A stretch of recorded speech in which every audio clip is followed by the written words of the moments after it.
We are going to count you down all throughout this afternoon to LSU at Ole Miss, a giant game that both of these teams feel like if they win it will put them on a trajectory to the college football playoff. You've heard that plenty from Ole Miss people throughout the course of this week. They think if they get by this game, there's really two games the rest of the schedule that they sort of worry about. If they dropped them both, they'd be 10-2, and that would be enough to be in the college football playoff. Obviously, for LSU, if they move to 5-0, it would be hard to find another game on the schedule, maybe at Bama, maybe at Oklahoma, where LSU would be an underdog. So a lot on the line for the Tigers and the Rebels in Oxford on Saturday afternoon.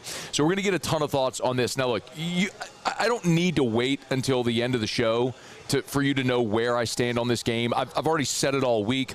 I gave an impassioned, I published an impassioned Locked on LSU episode this morning. Got more compliments on that than anything I've done this year so far. But the bottom line is, I think this is super simple.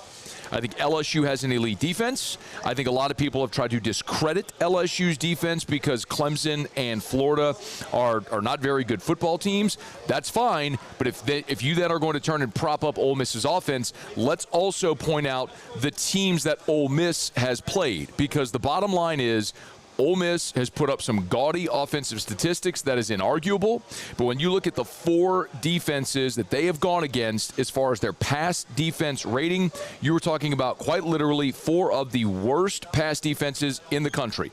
Georgia State is 120th, Kentucky is 123rd, Arkansas is 74th, Tulane is 105th.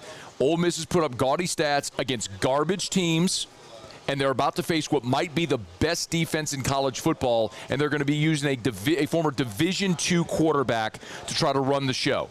And as my friend Russ Mitchell said, Ferris is not a state, it's a wheel. And I think I think Trinidad Chambliss is in for a very rude awakening Saturday in Oxford. There's no secret about how I feel about this game. I'll give you like a formal pick and all at the end of the show like we always do. But I think the Tigers are in an awesome spot. The home team has won the last 5 in this series. I think that absolutely ends on Saturday. I have not felt this confident about the LSU Ole Miss result since 2022. And if you remember that season, in 2022, LSU, it was Brian Kelly's first year. Ole Miss was 7-0. They were ranked in the top 10 in the country because they were undefeated. They hadn't beaten anybody with a pulse. And at the beginning of that week, I said definitively, remember, LSU they lost to Florida State, and they got blown out by Tennessee.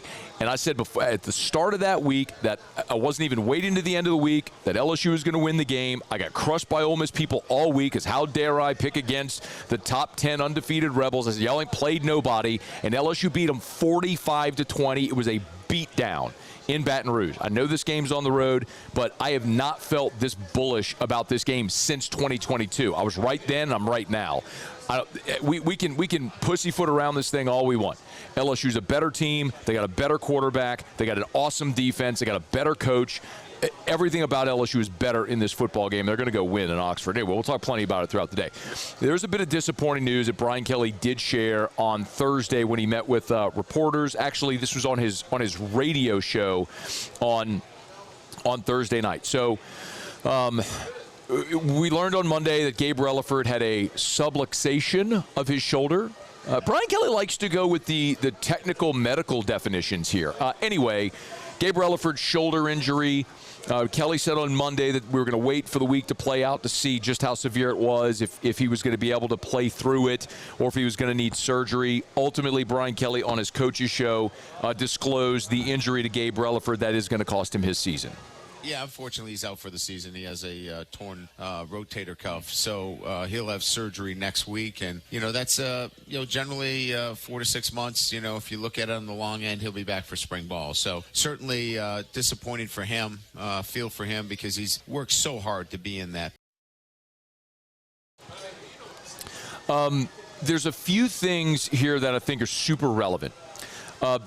Kelly also in that answer talked about how they replace Gabe Reliford. Now, on Monday, we knew Relaford was not going to play in this Ole Miss game, and Kelly mentioned 4 players. He mentioned Dylan Carpenter, Kalaj Cobbins, C.J. Jackson, and Damian Shanklin. He talked a little bit more about those players, but also just about the situation that this team is in defensively as opposed to where they were last year and how much more able they are to be able to absorb a loss like this. You know, the next man up is good. And, you know, we're very blessed at that position to have, you know, 3 outstanding fifth-year seniors at that position. Jamari Butler, obviously, Jack Pyburn, and Patrick Payton. All 3 of those guys have been really, really outstanding for us all year. Now there'll be a rotation for that 4 slot. Dylan Carpenter played a lot, a local guy who was really solid for us. Kalaj Cobbins, another local player from New Orleans, now gets an opportunity. And Damian Shanklin, as you know, who had, as a true freshman, had 2 sacks in the game. He'll have an opportunity. So that 4th player for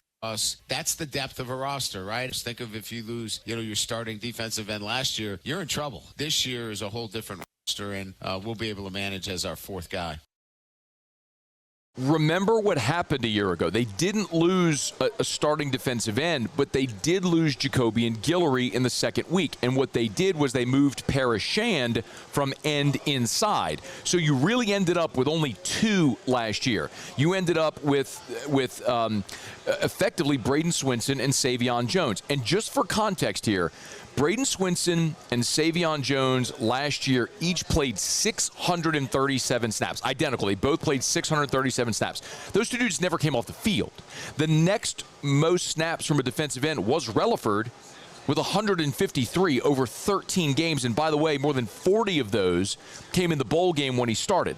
So the point being, you just did not have depth. After Relaford, by the way, the next most snaps was Dylan Carpenter with 53.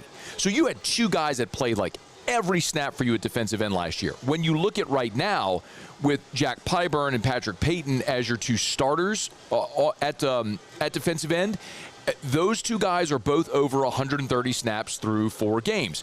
Pyburn is at 130 and Payton's at 133, but Jamari Butler's at 92.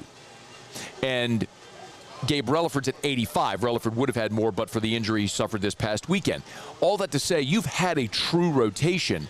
And after that now, the next 4 guys that we're talking about, look, first of all, it's very disappointing for Gabe Reliford. Local guy, played in all 13 games as a freshman. I say local, Louisiana guy from Shreveport.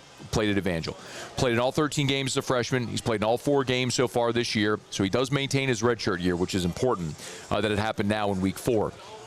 But that's a guy at 6'3", 265 who was in line to be a starter. You go add 3 guys via the portal. He could have pouted. Instead, he worked really hard, had a great camp, and has become a really good part of this rotation. As a matter of fact, Relaford and Butler are your 2 highest graded defensive ends at Pro Football Focus. And I think a big reason is because you've got Pyburn and Payton out there, and weakening up an offensive line that gets tired. Then you have this wave of experienced, talented, strong, physical dudes that come in with fresh legs, and they've been able to be really effective. So the question now becomes, who is next? And you heard the 4 that Brian Kelly mentioned there. Now, Carpenter is a kid from Sanamaw. He's 6'4", 250 pounds. Cobbins, I'm super impressed with. When Kalaj Cobbins signed with LSU, he was 6'1", 205. He's right now at 6'3", 238. So he has physically built his body more, and he is an explosive edge rusher. Maybe not great against the run yet, but great off the edge. Jackson's a guy who's 6'4", 250, and then Shanklin is like the all-airport team. He's a true freshman out of Indianapolis, and he's 6'5", 260, and looks it. He got his first game action last week and had 2 sacks in the 4th quarter. Damian Shanklin is the highest ceiling of those guys. Carpenter probably gets the lion's share of those snaps, but if you need an edge rusher, Cobbins could get there in a pinch. Shanklin with the high ceiling could get some runs. So how Blake Baker and the rest of that defensive staff tries to figure out replacing those snaps from Gabe Reliford will be interesting. But what an awesome opportunity for those young guys there. Kevin Peoples to develop these guys. what a great opportunity for these 4 young players with an opportunity to get some reps, some growth and development. And, of course, you'll have Relaford back for next year. So Gabe Reliford done for the season. That's certainly disappointing, but a great opportunity for these other guys to grow and develop. Of course, you got 3 very veteran players ahead of him at that position. So you should be okay. Hey, thanks so much for watching. Please leave your comments. I love to interact. And be sure to hit the red subscribe button below.